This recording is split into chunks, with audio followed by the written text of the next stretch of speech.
All right, to retired Lieutenant General Jerry Boykin. In general, that point I ended on with William, and that is where some governors might balk at sending their own guardsmen down.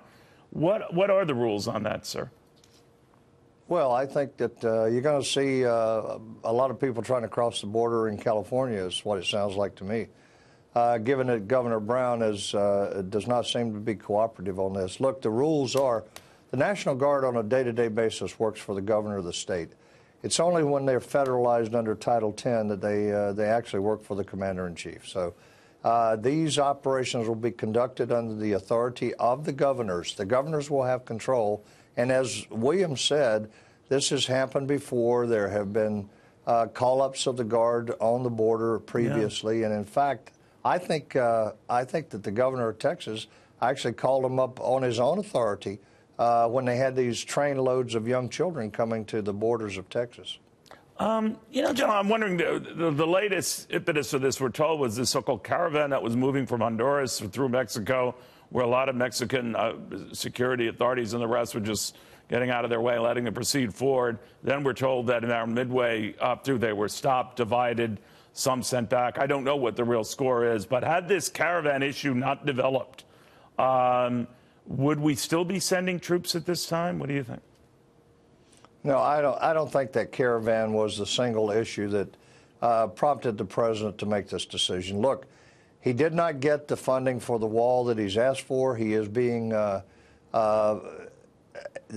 Democrats and the leftists are fighting the president at every turn on what he's trying to do in terms of securing our borders.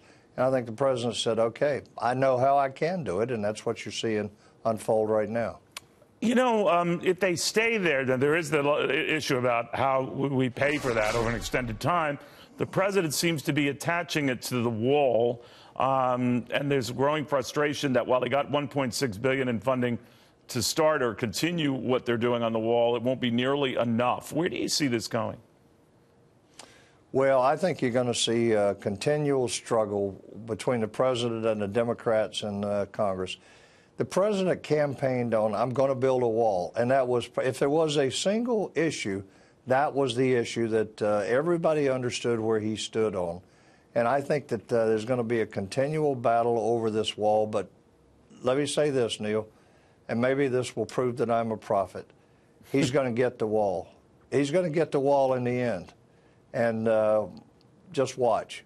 But it's not going to be easy, and he's going to be in a continual struggle against the Democrats on this, and some people in his own party, frankly. No, you're right about within his own party. They're fighting him on this and saying that whether it's a money excuse or they think that he'll cave to the Democrats on DACA, whatever, some sort of a deal would probably be made. But is it safe to say, General, that it's a fairly good assumption that the Mexicans won't be paying for this? No, I think that part of it is probably going to wind up being fairy dust, but there's going to be a wall. And look, I think that he's doing exactly the right thing, putting these National Guards people there. And I think what William Lajeunesse said is the key to this. They are working in a support role. You don't give them arrest power. You certainly give them rules of engagement that will allow them to protect themselves as well as the border agents down there. But you don't put them in a role of enforcing civil law enforcement because of posse comitatus. And even though that can be overcome with a signing of the Insurrection Act by the president, that's not what we want our military to do. We don't want to come across as being a militaristic state. That looks too much like a third world country.